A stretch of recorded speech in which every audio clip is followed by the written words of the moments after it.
Hey there, fellow comic fans. As always, I'm Scott Harris King, and today we're back with the second part of my 700 subscriber Ask Me Anything. You guys asked a bunch of questions. I'm answering them all right here, right now, and we're going to pick up right where we left off last time. So, first question, it's from Kath GBC, and the question is, if I'm going to be a superhero, what is my superhero name?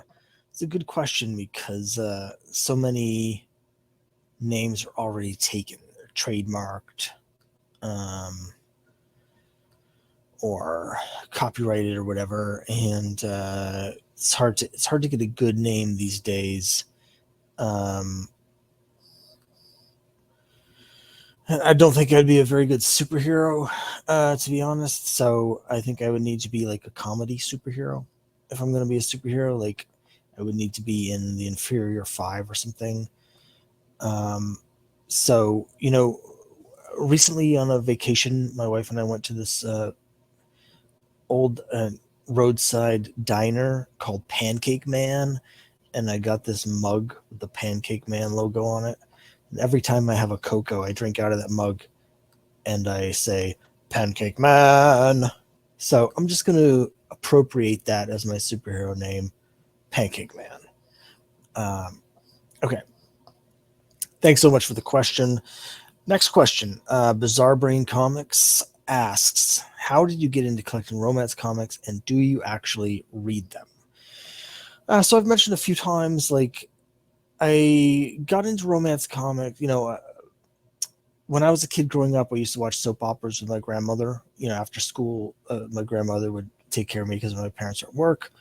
They'd watch me. So I watched a lot of soap operas when I was young. That definitely is a big part of uh, how I sort of eventually got into romance comics. I started buying romance comics in the mid 2000s. I was very disillusioned with stuff coming out of the big companies, the big two Marvel DC books that I had always collected. Just really wasn't enjoying most of them, and I sort of quit doing a lot. But I still love comic books, so I was trying to find other things, and that's when I really branched out into a lot of the different genres and golden age stuff and indie publishers and stuff at that time. And that's when I started getting the romance comics. I was intrigued by the sort of mix of I've said this a number of times, but it's like when romance comics are good, they're really good. Who doesn't like a good romance story? And when they're bad, they're fantastic because a lot of times they're super campy or just like facepalm horrible. And so it's hard.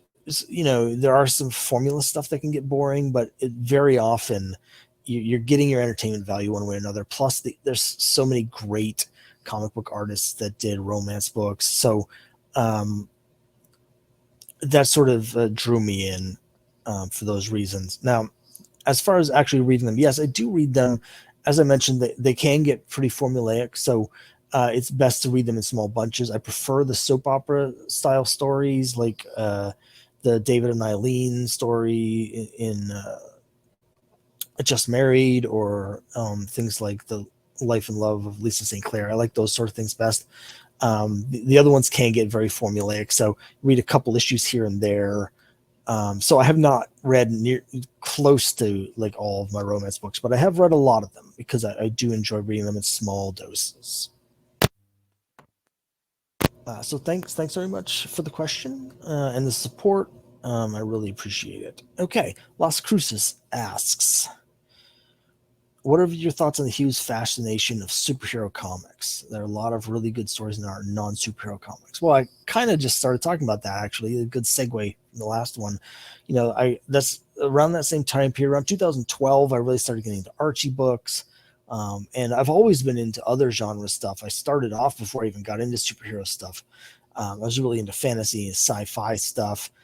And I got into Western books and war books. And so my thoughts on the fascination of superhero books is I think it's limiting, and I think they're seeing the way that focus by the big companies to give the sort of fan service over the last like 30 years or so has really, through the direct market in particular, increasingly narrowed the comic reading base, so that it's like a self-fulfilling prophecy, keeps getting smaller and smaller and smaller. Even though there's more people now reading comics than ever, most of them are reading manga, or they're reading books, trades that are put out as trades through the bookstores, not through comic stores. And I think this obsession with the superhero stuff has just become sort of a downward spiral. So, I love superhero movies. I like good superhero stories still, but I think it really has been detrimental to the American comic book publishing market. And it's not been great. So hopefully, we'll still be able to be talking about this stuff in the 20 years, but we'll see. MRP, thank you, MRP, for your support. Here's MRP's question. I know you have a lot of irons in the fire with Crime Busters, Cthulhu, and versus Uncle Sam, and Quest. Those are the 3 comics that I self-publish and create. Do you have any desire or inclination to do comics in your favorite genre, romance? If you did, would you prefer the ongoing soap opera style or one-off anthologies? And then there's another question I'll get to. So yes, actually, I've been working on a romance comic. I have, I think we have 13 pages done. I've got another 10-page story where I've got it laid out. So I just need to find the right artist for that story. Then I'll have 23 completed pages, and I'll be ready to put out a single issue. Now, what I would prefer is to do an ongoing soap opera style. However, the amount of time it takes me to do the comics, and I think with romance in particular, I just don't know if I have the reader base to support it. So for those reasons, I'm just doing it like an anthology, like the old school, self-contained stories, several short self-contained unrelated stories. I would love to do a soap opera style thing, kind of like Night Nurse, but I just don't see that in the cards at this point, unless when I finally put out this romance book, whenever that is, next year or the year after, if it does gangbusters and there's a huge demand, then at that point we'll reconsider. But for now, I just don't think it's really viable for me to try doing a soap opera book. But that's what I am working on it. I am hoping to have that out within the next 18 months or so, if I could just find the right artists for this last story. Second question, do you have media or music on while you work on your comics? If so, what do you watch or listen to while you work? Yeah, so I do. I like to put sports on in the background while I'm working on my drawing.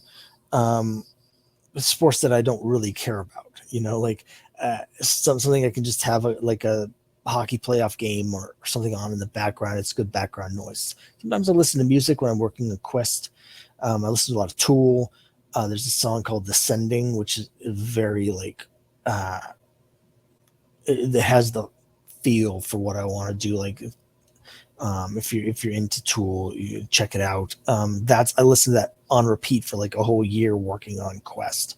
And so whenever I'm drawing Quest or working on scripts for Quest or something, a lot of times I'll still put that on, because that's a song I really like to listen to. So I do listen to music sometimes. So I'll either have sports on or some kind of music. That's typically how I do that. Thanks very much for the question, MRP. I really appreciate it.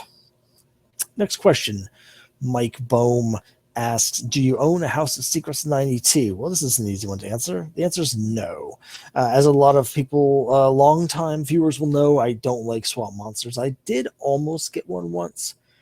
Long time ago, like more than 30 years ago now. My dad and I went down to this auction that was supposed to have comic books, and one of the comics that they had was a beat-up House of Secrets 92. Now, at that point, I was buying and selling, doing a lot of trading, and so I was always looking for deals. I knew it was a big book. I was hoping to get it cheap at the auction so I could flip it, basically.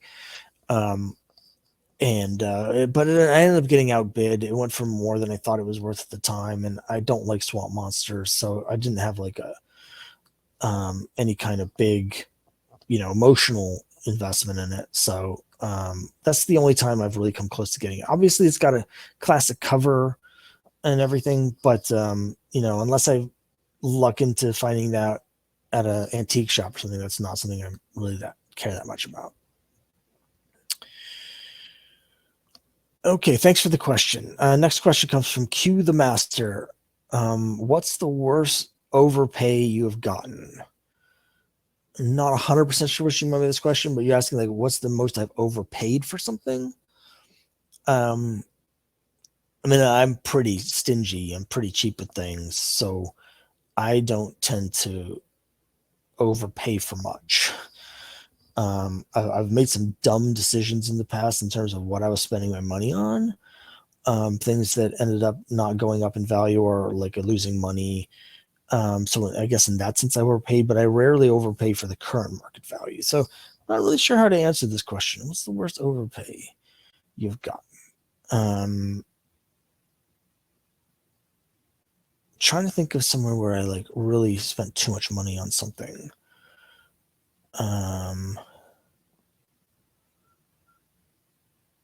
Yeah, I mean, I'm pretty frugal when it comes to my comics, so I can't really think of anything.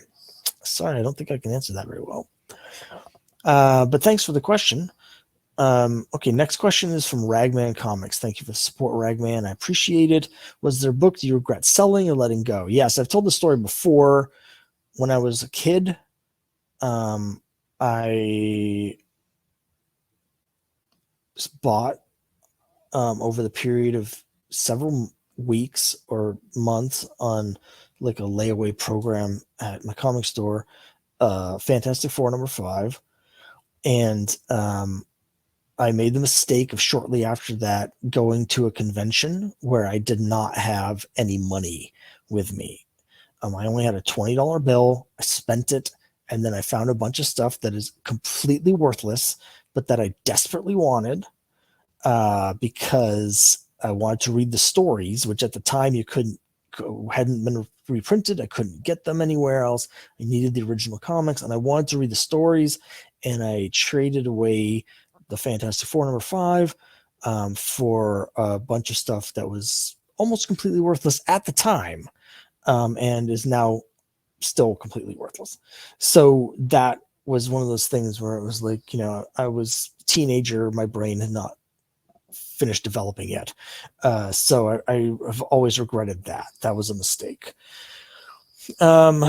So that's the one thing that really sticks in my craw. Other books, there's other books that I wish I had, but I don't necessarily regret getting rid of them.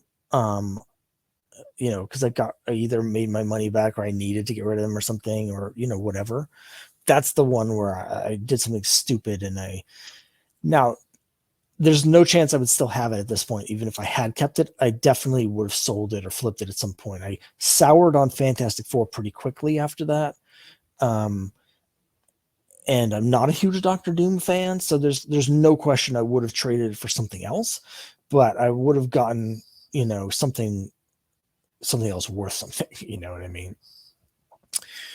But thank you for the question. Okay, Michael DiMaria, thank you for the support. Thanks for the subscription and the question. Michael asks, are you excited about the James Gunn DC film news, and which project are you most looking forward to? I can't say I'm excited about it. I guess I'm happy about it in the sense that I absolutely hated the Zack Snyder era. I feel like I won't dwell on it too much because I try to remain positive, but you have someone who basically is extremely cynical and does not believe in superheroes or heroes, and you put them in charge of a superhero universe. I don't even blame Zack Snyder for it. I don't understand why Warner Brothers put him in charge of the stuff to begin with. So, and I rarely understand any of the decisions they make. So in that sense, yes, I think James Gunn, he's more positive, more fun, and I'm hoping some good stuff comes out of it. Now, which project am I most looking forward to? That's really hard to say because I can't say I'm looking that much forward to anything that he's announced that's in the James Gunn DC universe. There's some stuff that's coming out from DC that I'm interested in. Um, you know, the Ta-Nehisi Coates Black Superman film sounds interesting. I'm curious what direction they're going with that. Um, I do like the Creature Commandos, but I these days don't watch a lot of animated stuff, so I wish that was live action. Um,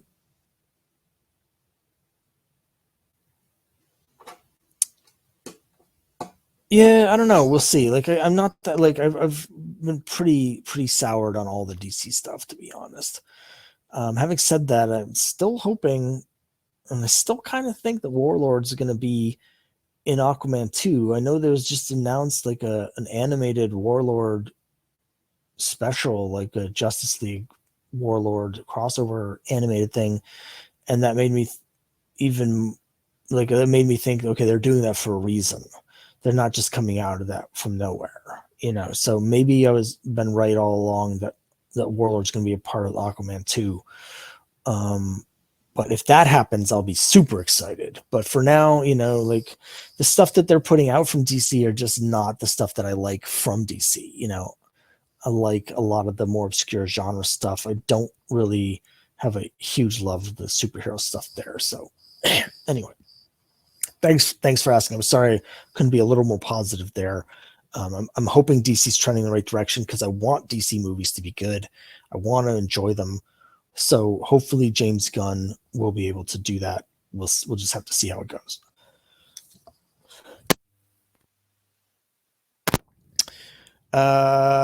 ERD. Thanks for the question and the support, ERD. What's your most memorable comic book? Well, we'll be talking about this more when I do my top 50. But it's my copy of Avengers #1. I've talked at length a number of times about my Avengers #1.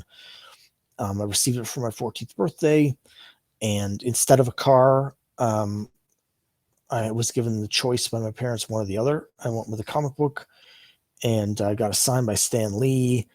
And there's more to it, but that Avengers one is like, it's not just like my most valuable comic. It's also like the comic that I have sort of the most sort of emotional attachment to as well, because there's a lot of stories with me in that Avengers one. So that's my most memorable comic book, is that Avengers #1. Well, thank you very much for the question. I appreciate it. So, next question, Michael Smith. Congratulations on the road for 700. Thank you, and thank you for support, Michael. I myself love all the classic Golden Age comics. Do you find that the comics today just don't hold the stamina like yesteryear? I mean, yeah, I find the mainstream comics, the superhero stuff from Marvel and DC, to be so intentionally derivative that they don't really hold up, because they're just, it's like the 15th variation on a theme. So there's some really good artists and really good writers working on this stuff, and so there's some good stories, but they don't have the freshness and the like excitement for me that the older stuff still has. So yes, I agree with that. Okay, next question here comes from Johnny Five Alive. If you had $1,000, what book would you buy? Slabbed or Raw? New subscriber. Well, thank you very much for joining. Thanks to Metarog for telling you about my channel. I really appreciate the support. If I had $1,000, what book would I buy? Slabbed or Raw? Obviously, my first thought is to get something that's like a big book on my checklist. Now, I don't have a lot of books on my checklist anymore that are that big. So I'd have to really think about this. So I'm pulling up my checklist right now. I've got a couple of ideas come to mind right away, but let me just make sure I'm not forgetting anything.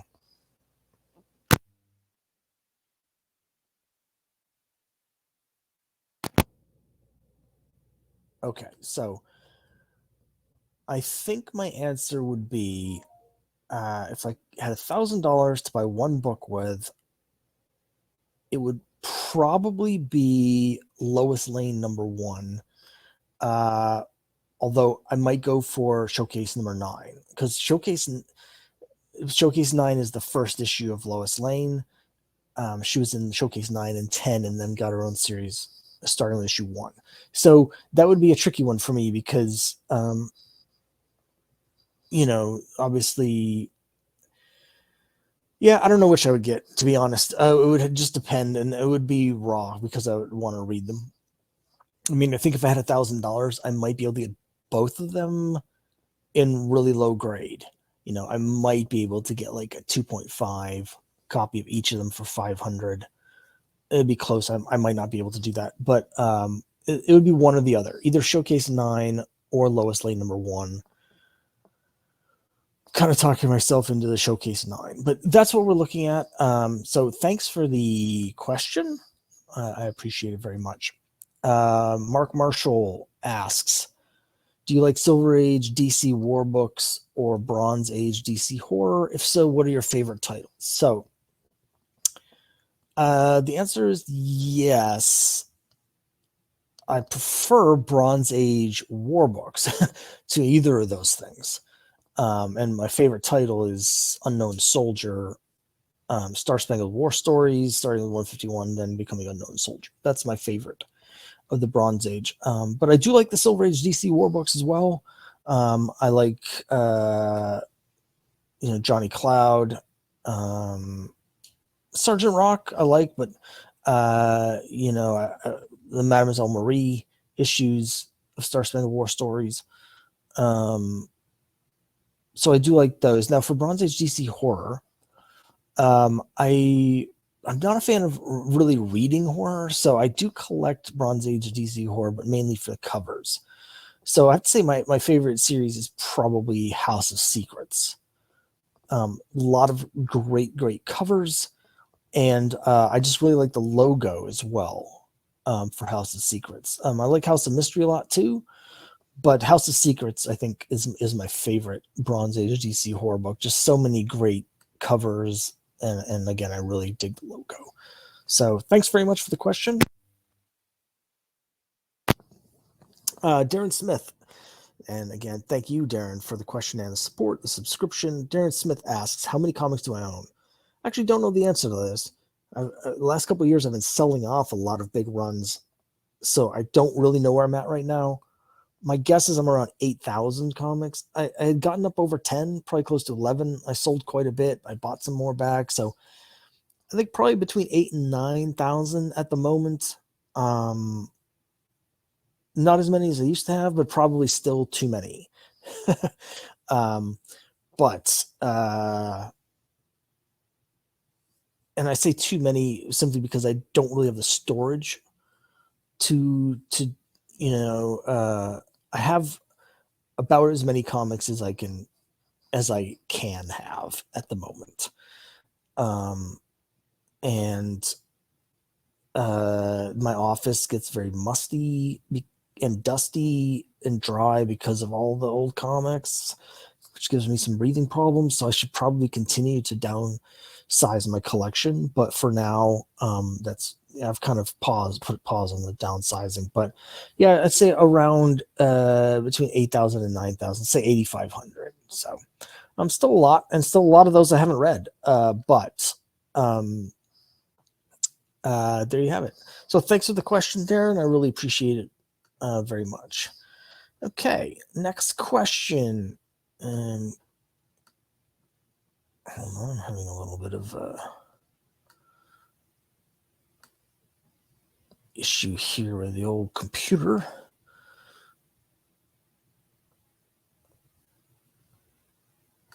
Seems to have frozen up on me. Okay, here we go. Sorry about that. Next question comes from Guillaume Barnaby, 998. Thanks again, Guillaume. What's the most controversial to you comic you ever read? I did think about this for a little bit. I don't tend to read comics on purpose that are going to be controversial. There's a lot of stuff that I really dislike from the aughts. So like Civil War and a lot of stuff like that. There's just a lot of dark, cynical books from that period. But my answer is going to be Action Comics. I think it's 593. John Byrne is a writer who I really dislike. When I was a kid, I really liked his writing in Fantastic Four. He was also in Alpha Flight were coming out at the same time. I really loved both of those at the time. I don't know whether I would enjoy them if I reread them now, but for me, he got really full of himself really fast, and he has certain perversions, I want to say, that he puts into his stories. There's a West Coast Avengers story where he decided to try and redo Dark Phoenix, but with Wanda, and he ended up just ruining several characters, including Vision. But as part of that, there was an issue there where he seemed to be implying in one sequence that Wanda was molesting Wonder Man, and he puts in a lot of these kind of sexual like things in the comics that are kind of gross. And in particular, in Action 593, he did a story where Superman and Big Barda are captured by Darkseid's people and forced to make a porno. And that was very distasteful, completely unnecessary. And what I've heard, and I don't know if this is true or not, is that Byrne was having some kind of feud with Jack Kirby at the time, and Big Barda is based on Jack Kirby's wife, Roz Kirby, and that just adds a whole extra level of just skeeviness and just I hate that story to begin with, but like yeah, that's pretty bad. Although while I was saying that, I did think of another one that is maybe worse, and that's The Killing Joke, my least favorite comic of all time. Absolutely hate that story, and a great cover, very few to no other redeeming qualities about it as far as I'm concerned. So there you got two answers for that. Really dislike both of those. But thank you for the question. Captain Beyond. Hello, Captain. Thanks for the question. Thanks for the support. Captain Beyond asked, do you collect comics in different languages? Yes, I did a video about this about 3 years ago now. When I travel overseas, I like to go to comic stores and pick up local comics as souvenirs. So I have a small collection. But I've got comics, from Italian issue of Avengers that I got when I was in Rome, and got some issues of Crisis on Infinite Earths from when I was in Peru. I got the Marvels series, the Alex Ross and Kurt Busiek run. I've got that in Hungarian when I went to Budapest. I've got the first issue of Green Arrow, the Grell run, in Danish, I guess, where I got from Copenhagen, and I have a few others. So whenever I travel overseas, I try and pick up the foreign comics as souvenirs. Like I've got Avengers in German, in German, the German versions of Avengers 16 and 85. I got both of those when I was in Vienna. And I have a few others from that trip.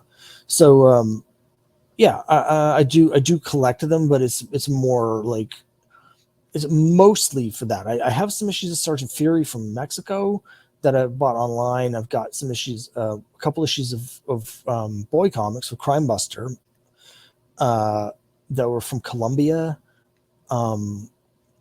That were from way back in the day. Those are ones that I've bought online, but most of the ones that I get are souvenirs. Another question from Q the Master.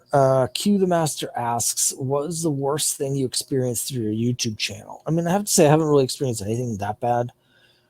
I mean, the worst thing is just trolls, basically a handful of times, really very few times, but over the 3 years I've been doing this, a handful of times I've had people leave snide or rude comments on my videos, particularly like the video that I did about Alan Moore. And it wasn't even about Alan Moore. It was just about how I think the last 30 for about 30 years or so, there was just sort of this recursive fanboy reaction from other writers where the whole mainstream skewed towards Alan Moore's stuff. It's not really even Alan Moore's fault, but it just led to a lot of really crappy comics. And I had a lot of people really irritated with that. I had a review of the movie Batman, which I really disliked.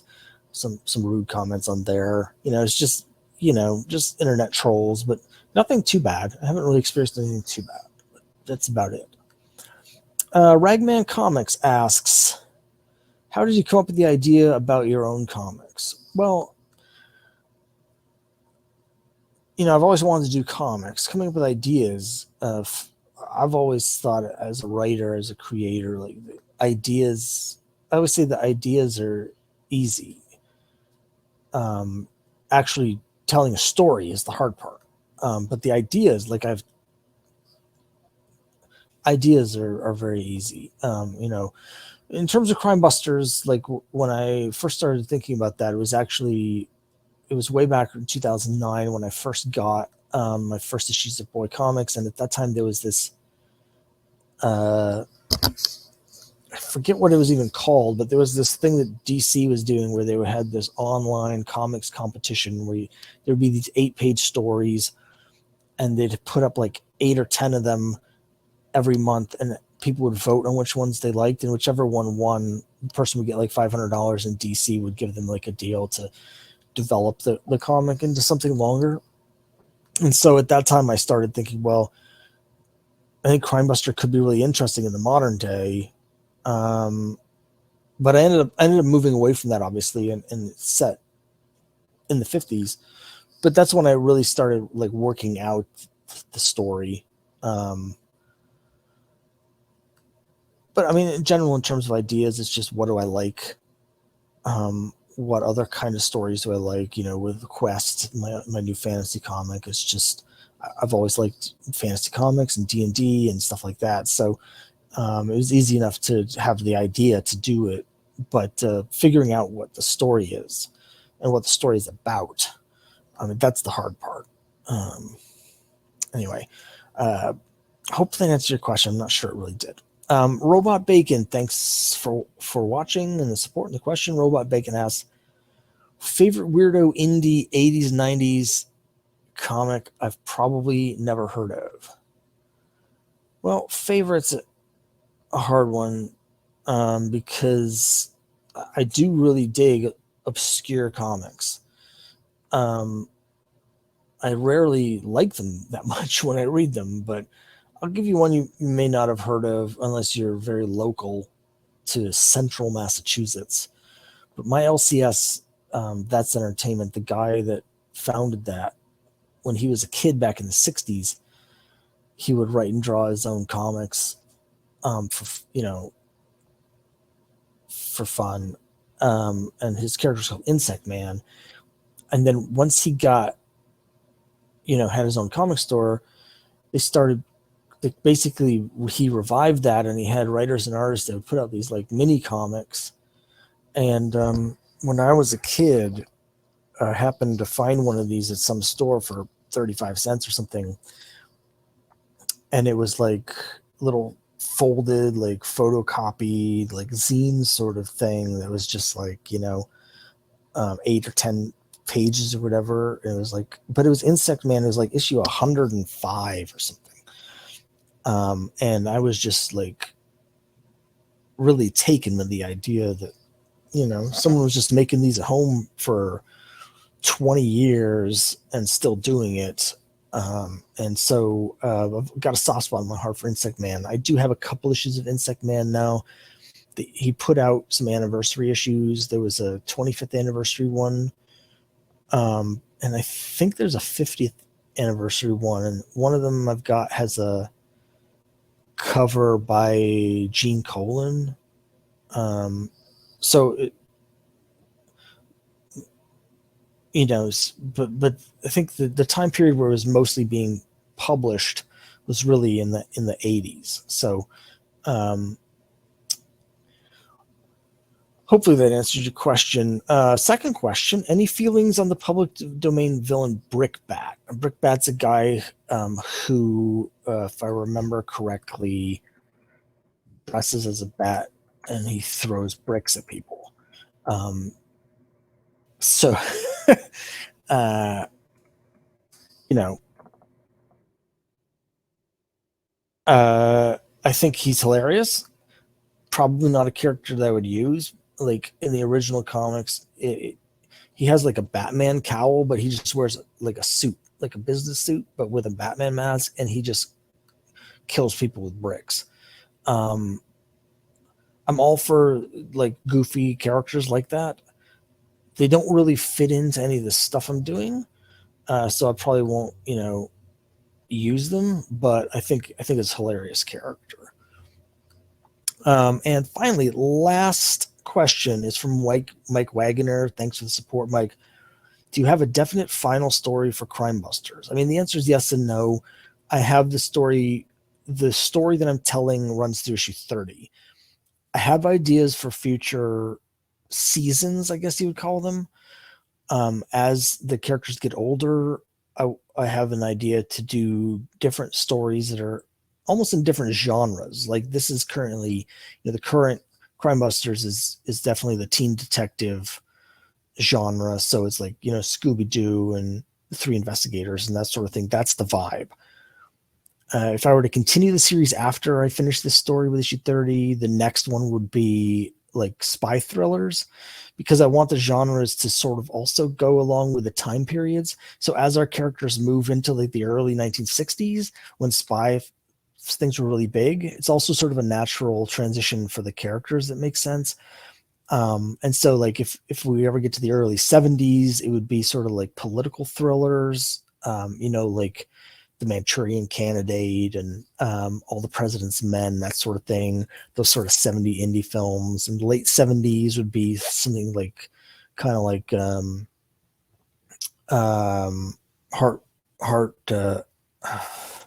just blanked on what that show is called. Heart to Heart. That's